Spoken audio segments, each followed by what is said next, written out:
ఆంధ్రప్రదేశ్ భవన నిర్మాణ కార్మికుల సంక్షేమ మండలి తరపు నుంచి ఈరోజు ఈ అవకాశం ఇచ్చినందుకు, మా సమస్యలు వినే అవకాశం ఇచ్చినందుకు కృతజ్ఞతలు తెలుపుకుంటూ, సార్ ఆ రోజు ఇసుక కొరత కారణంగా మా అధ్యక్షుడు రాజాగారి విజ్ఞప్తి మేరకు మీరు కార్మికుల కోసం వైజాగ్లో లాంగ్ మార్చ్ పెట్టారు సార్.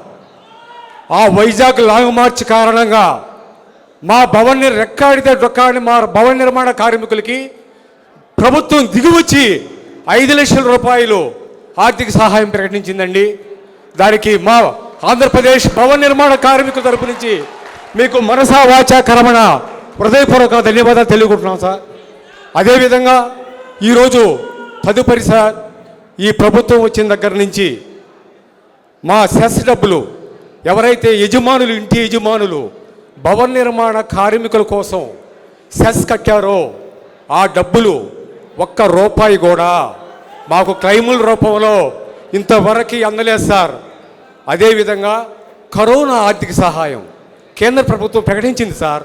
కానీ రాష్ట్ర ప్రభుత్వం అందరి దగ్గర అకౌంట్లు తీసుకొని, కార్మిక శాఖ ద్వారా అకౌంట్లు తీసుకొని, పేపర్లు తీసుకొని ఇంతవరకు ₹1 కూడా కార్మికుల అకౌంట్లో వేయలేదు సార్. గత సంవత్సరం 8 నెలలు, ఈ సంవత్సరం 6 నెలలు ఈ భవన నిర్మాణ కార్మికులంతా అటు క్లైములు లేక, ఇటు కరోనా ఆర్థిక సహాయం లేక సొంత బోర్డు వాళ్ళ కోసం పెట్టిన బోర్డు, దాంట్లో నిధులు వాళ్ళు ఇవ్వకపోగా ఎంతో ఇబ్బందులు పడుతున్నారు సార్. అదేవిధంగా బోర్డును కూడా ఇంతవరకు ఏర్పాటు చేయలేదు సార్. భవన నిర్మాణ కార్మికుల బోర్డును కూడా ఇంతవరకు ఏర్పాటు చేయలేదు సార్. అదేవిధంగా కాబట్టి మా భవన నిర్మాణ కార్మికులకు సంబంధించి ఈ సమస్యలకి దాదాపు 50 లక్షల మంది కార్మికులు ఉన్నారు సార్ రాష్ట్రంలో. ఈరోజు కొంచెం మీరు ముందుండి నిలబడి మా పోరాటానికి మీరు మద్దతు ఇచ్చి రాష్ట్ర ప్రభుత్వం తరపు తీసుకెళ్లవలసిందే కోరుతున్నాను సార్. ఎంత ఫండ్ ఉంది ఎంత ఉండేది ఒకప్పుడు సార్? ఇప్పుడు 800 కోట్ల రూపాయల ఫండ్ ఉండాలండి. పవర్ ఫైనాన్స్ కార్పొరేషన్కి 400 కోట్లు డైవర్ట్ చేశారు సార్ ఈ ప్రభుత్వం వచ్చిన తర్వాత. ఉన్నటువంటి పవర్ ఫైనాన్స్ కార్పొరేషన్ ద్వారాగా ఈ 800 కోట్లు రాష్ట్ర ప్రభుత్వం డైవర్ట్ చేసింది సార్. ఇప్పుడు భవన నిర్మాణ కార్మికులకి ఇవ్వాల్సినటువంటి సంక్షేమ పథకాలు 2020 నుంచి కూడా ఈ రోజు వరకు కూడా ఇవ్వట్లేదండి. ఈ పథకాలు 2,60,000 మంది క్లెయిములకి అప్లికేషన్లు పెండింగ్ ఉన్నాయి సార్. కార్మిక శాఖ అప్లికేషన్లు తీసుకోవద్దని చెప్పి 2020 డిసెంబర్లో ఒక మెమో జారీ చేసిందండి. దానివల్ల ప్రతి కార్మికుడు తమకు రావాల్సినటువంటి హక్కును కోల్పోయారు సార్. దానివల్ల కార్మిక శాఖకి తమ ద్వారాగా మరి ముందు కార్మికుడికి ఏమైతే హక్కు ఉందో ఆ హక్కు పొందాలని కోరుకుంటున్నాం సార్. మరి ముందుగా సమస్య వస్తే పవన్ కళ్యాణ్ గారు కావాలి. అది అయినా పవన్ కళ్యాణ్ గారు ఒక్కసారి కూడా ఇప్పుడు ఇంతకుముందు మా వరకు ముందు మీరు ఆలోచించారు, ఎంతోమంది మీరు విన్నారు. ప్రతి ఒక్కరూ సమస్య మీద ఇక్కడికి వస్తాం, మా ముందు కూడా మీరు విన్నారు. కానీ పవన్ కళ్యాణ్ గారికి ఏ రకంగా మనం అండగా ఉండాలి అనేది ప్రతి ఒక్కరూ ఆలోచించుకోవాలండి. ఆ అండదండలు మనం ఇస్తే మనకున్నటువంటి ప్రతి సమస్యని ఆయన తీర్చడానికి ముందుకు వస్తారు. దయచేసి మాకు ఈ అవకాశం ఇచ్చినందుకు ధన్యవాదాలు తెలియజేస్తున్నాను. ఎందుకంటే ఆ టేస్ట్ ఏంటో మేము చూసామండి. మేము ఒకరోజు వచ్చి అన్నోన్ పర్సన్స్ రెక్కాడితే కానీ డొక్కాడని మేము వచ్చి పవన్ కళ్యాణ్ గారిని కలగానే మా కోసం విశాఖలో లాంగ్ మార్చ్ నిర్వహించారండి. ప్రభుత్వం 22 గంటల్లోనే దిగి వచ్చిందండి. 24 గంటలు కూడా పట్ల మంత్రిని, కార్మిక శాఖ మంత్రిని అదే జిల్లాకు పంపించి కార్మికులు ఎంతమంది అయితే చనిపోయారో అంతమందికి 5 లక్షల రూపాయలు ఇచ్చేయండి అని చెప్పేసి చెప్పడం జరిగింది. అయినా కానీ ఈరోజు మా డబ్బునే మేము అడుగుతున్నాం, కానీ స్పెషల్గా మాకు బడ్జెట్ కేటాయించక్కర్లేదు. మాకున్నటువంటి ఫండ్ భవనం ఎవరైతే యజమానులు నిర్మించుకుంటున్నారో వారి ద్వారాగా వచ్చే డబ్బుల్లోనే మాకు సంక్షేమ పథకాలు ఇస్తారండి. ఈ ప్రభుత్వం కేవలం నవరత్నాలు తప్ప మేము ఇంకేమి ముట్టుకోము, మేమేమి చేయమని చెప్పి మా ఉన్న హక్కులు కూడా కోల్పోయేలా చేసిందండి. దయచేసి పవన్ కళ్యాణ్ గారికి మేము ఇచ్చిన వినపత్రంలో అన్నీ తెలియజేశాం. సార్ వల్ల మాకు న్యాయం జరుగుతుందని ఆశిస్తున్నాం. సెస్ అంటే ఒక భవన నిర్మాణ కార్మికులు ఇల్లు కడితే ఇంటి యజమాని సెస్ ఇస్తాడు, సెస్ కడతాడు ప్రభుత్వానికి మీ తరపున. ఎంత శాతం? 1% సార్. అంటే ప్రతి లక్షకి 12,000 కడతాడా మీ తరపున? ప్రతి ₹1,00,000కి కట్టే ₹1,000 ఈ సంక్షేమ బోర్డుకి వచ్చేస్తుంది సార్. అంటే ఎంత? సంక్షేమ మండలి బోర్డు. అంటే ప్రతి లక్షకి ఎంత కడతారు సెస్? ₹1,000 సార్. 1%. 1%. ఈ మనం కట్టే బిల్డింగ్ పర్మిషన్లోనే ఇది యాడ్ అయిపోతుంది సార్. సో మీ తరపున అది ప్రభుత్వ ఖాతాలో జమ అవుద్దండి. భవన నిర్మాణ కార్మికుల సంక్షేమ నిధి అది మీ బాగు కోసం మీ కష్టకాలంలో మీకు అండగా ఉండటానికి. అవునండి. ఇప్పుడు అవి తీసేశారా? అది ఆ బోర్డు ఉందండి, బోర్డు ఫంక్షన్స్ లేకుండా చేసేసారండి. ఆ ఫండ్స్ ఎటు వెళ్తున్నాయి? 800 కోట్లు. ఇప్పుడు గత ప్రభుత్వం 800 కోట్లు తీసుకుందండి. మిగిలినటువంటి డబ్బు ఈ ప్రభుత్వం తీసేసుకుందండి. లెక్కలు చెప్పట్లా. అంటే బోర్డు ఫంక్షన్ లేదండి. బోర్డు ఉంది కానీ దానికి అసలు నిధులు లేవు. అధికారులతోటే ఉందండి. ఇది కార్మిక నాయకులతో బోర్డు ఏర్పాటు చేయాలండి. అజమాయిషీ ఉంటుంది. సో మీ అజమాయిషీ లేదా దాంట్లో? లేదండి, అజమాయిషీ తెలియదు. ఎవరికి లెక్కలు కూడా చెప్పక్కర్లేదు. ఎవరు దీన్ని నిలబెడతారు? అంటే ప్రభుత్వంలో ఏ స్థాయి అధికారి దీన్ని చూస్తాడు ఈ బోర్డుని? ఈ ప్రిన్సిపల్ సెక్రటరీ లేబర్ డిపార్ట్మెంట్ అండి, కార్మిక శాఖ కమిషనర్ లేబర్ డిపార్ట్మెంట్ అండి. ఖచ్చితంగా దీని నుంచి స్పందిస్తుంది. ధన్యవాదాలు సార్. మీకు నిలబడేవాడిని తెలుసు కదా. మీకోసం మీరు 2 సంవత్సరాల క్రితం మీరు భవన నిర్మాణ కార్మికులు చనిపోతున్న విధానం ఎన్ని మనసు కలిచేసి మీరు వచ్చినప్పుడు ఏదో ఆశించి చేయలేదు. మీకు ఎంతో కొంత దిగ్గ సహాయపడాలి, మీకు అండగా ఉండాలని ఆ రోజు లాంగ్ మార్చ్ చేసాం. దానివల్ల ప్రభుత్వం కొంత స్పందన ఉంది. కానీ అదైతే నాకు తృప్తికరంగా లేదు ఆ రోజు ఇచ్చిన స్పందన.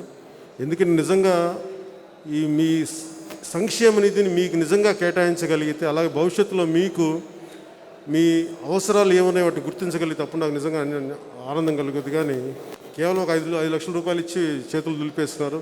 అలా కాకుండా సంక్షేమ నిధి మీకు చెందేలాగా, మీరు దాంట్లో ఉండేలాగా ఖచ్చితంగా మన వంతు మన కృషి చేద్దాం. మన నాయకులందరితో నేను దీన్ని పిఎస్సీలో కూడా చర్చిస్తాను. ధన్యవాదాలు సార్.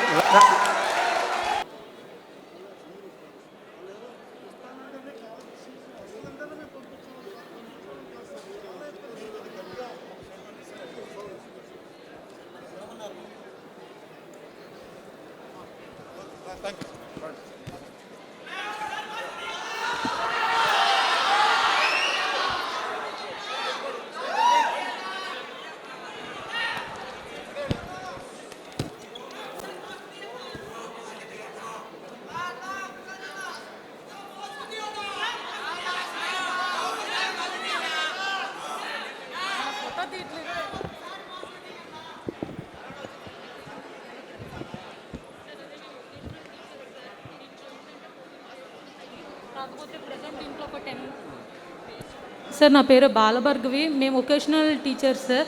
సో దీంట్లో ఏంటంటే మేము దీనికి వొకేషనల్ కోర్సెస్ వాటికి టీచింగ్ చేస్తూ ఉంటాం. దీంట్లో ఏంటంటే 14 ట్రేడ్స్ ఉండేవి. ఇప్పుడు ప్రజెంట్ దీంట్లో 10 ట్రేడ్స్ దాకా తీసేస్తున్నారు సార్. ఓన్లీ 10 తీసేస్తున్నారు సార్. దీంట్లో కింద ఇచ్చారు ఓన్లీ ఈ ట్రేడ్స్ మాత్రమే ఉంచుతున్నారు. కాకపోతే ఏంటంటే ప్రతి ఒక్క ట్రేడ్కి దానికి ఒక గొప్పతనం ఉంటుంది, దానికి ఒక యూస్ఫుల్నెస్ ఉంటుంది సార్. ఇప్పుడు అవే తీసేయడం వల్ల మాకు ఇబ్బందిగా ఉంటుంది. అలాంటి టైంలోనే ఎవరైతే దీని నుంచి లబ్ధి పొందుతున్నారో వాళ్ళకి ఉపయోగం ఉండదు సార్. కాకపోతే అన్ని ట్రేడ్స్ ఉండడం వల్ల చాలా ఉపయోగం ఉంటుంది సార్ జనాలకు కూడా. సార్ దీంట్లో ఇప్పుడు అగ్రికల్చర్ ఒకటి ఉంది సార్, అలానే ఐఐటి ఇది ఒకటి ఉంది sir, electronics and hardware only 4 మాత్రమే ఉన్నాయి సార్. మిగతా అన్నీ తీసేశారు సార్. తీసేశారు సార్. సార్ నేను బ్యూటీషియన్ దానికి సార్. నేను ఆల్రెడీ దీంట్లో ట్రైనింగ్ అయ్యాను సార్. సార్ మేము 2016 సంవత్సరం నుంచి రాష్ట్రంలో ఉన్నటువంటి అన్ని ప్రభుత్వ పాఠశాలలో వొకేషనల్ ట్రైనర్స్గా పనిచేస్తూ ఉన్నామండి. దాదాపు 800 మంది వొకేషనల్ ట్రైనర్స్గా చేస్తున్నాము. కానీ ఇప్పుడు ఉన్నట్టుండి ఒక్కసారిగా 14 విభాగాల్లో మేమంతా కూడా ట్రైనింగ్ ఇవ్వడం జరుగుతూ ఉంది. 9th క్లాస్ నుంచి ఇంటర్మీడియట్ ఉన్న విద్యార్థులు మొత్తానికి కూడా మేము స్కిల్స్ అనేవి నేర్పిస్తున్నాం సార్. ఉన్నట్టుండి ఒకసారిగా 10 ట్రేడ్లని తీసేస్తున్నాము, 4 ట్రేడ్లు మాత్రమే ఈ ఇయర్ నుంచి కంటిన్యూ చేస్తున్నాం అని చెప్పి వాళ్ళు చెప్పారు సార్. ఎక్కడా కూడా ముందస్తు సమాచారం లేకుండా ఒకసారిగా దాదాపు 800 కుటుంబాలు మొత్తాన్ని కూడా రోడ్డు మీద పడేసినటువంటి కార్యక్రమం చేస్తున్నారు సార్. ఇది అన్ని రాష్ట్రాల్లో సక్సెస్ఫుల్గా రన్ అవుతున్నటువంటి సెంటర్ స్పాన్సర్డ్ స్కీమ్ సార్. ఇదంతా కూడా కేంద్ర ప్రభుత్వ నిధుల ద్వారా నడిచేది. 60% ఆఫ్ ది ఫండ్స్ మొత్తం కూడా కేంద్రం నుంచి వస్తాయి. 40% మాత్రమే మన స్టేట్ గవర్నమెంట్ ఇక్కడ దానికి అమౌంట్ అనేది వెచ్చించడం జరుగుతూ ఉంది సార్. కేంద్ర రాష్ట్ర ప్రభుత్వాలు అన్నీ కూడా ప్రతి సంవత్సరం జరిగే బడ్జెట్ సమావేశాల్లో వేల కోట్ల రూపాయలు స్కిల్ డెవలప్మెంట్కి కేటాయిస్తున్నారు, కానీ అవి ఎక్కడా కూడా ఉపయోగించినట్టు దాఖలాలు లేవు సార్. ఈ రోజుల్లో ఈ ప్రస్తుతం ఉన్నటువంటి ప్రభుత్వం కొత్త ఉద్యోగాలు కల్పించకపోయింది కాక ఉన్నటువంటి ఉద్యోగాలు మొత్తాన్ని కూడా తీసేసి మమ్మల్ని ఈరోజు రోడ్లను పడేసేటువంటి పరిస్థితిలో మేము ఉన్నాం సార్. ఇక్కడ ఇప్పుడు ఉన్నటువంటి సిచ్యువేషన్లో, ఈ పాండమిక్ సిచ్యువేషన్లో కూడా ఎక్కడా కూడా ఈవెన్ ప్రైవేట్ కంపెనీలకు కూడా హాఫ్ శాలరీ అనేది పే చేయాలని చెప్పి సెంట్రల్ గవర్నమెంట్ కూడా చెప్పడం జరిగింది సార్. మాకు మటుకి ఎటువంటి ₹1 కూడా ఇవ్వబోయింది కాక ఇప్పటి వరకు మేము స్కూళ్ళల్లోకి వెళ్ళి టీచింగ్ చేసిన పీరియడ్లో కూడా శాలరీస్ కూడా మాకు ఎక్కడా ఇచ్చేందుకు లేదు సార్.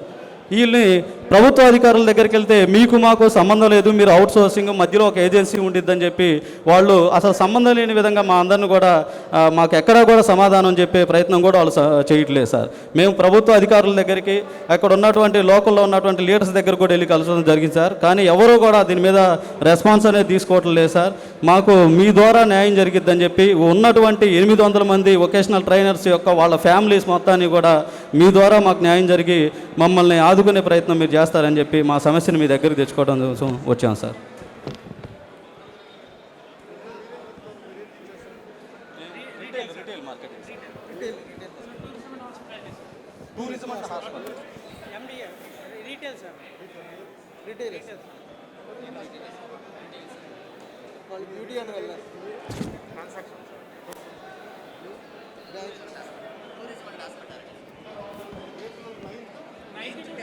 Intermediate sir. ఇప్పుడు కొత్తగా ఎన్ఈపీలో మనకి clear NEP national education thank you sir.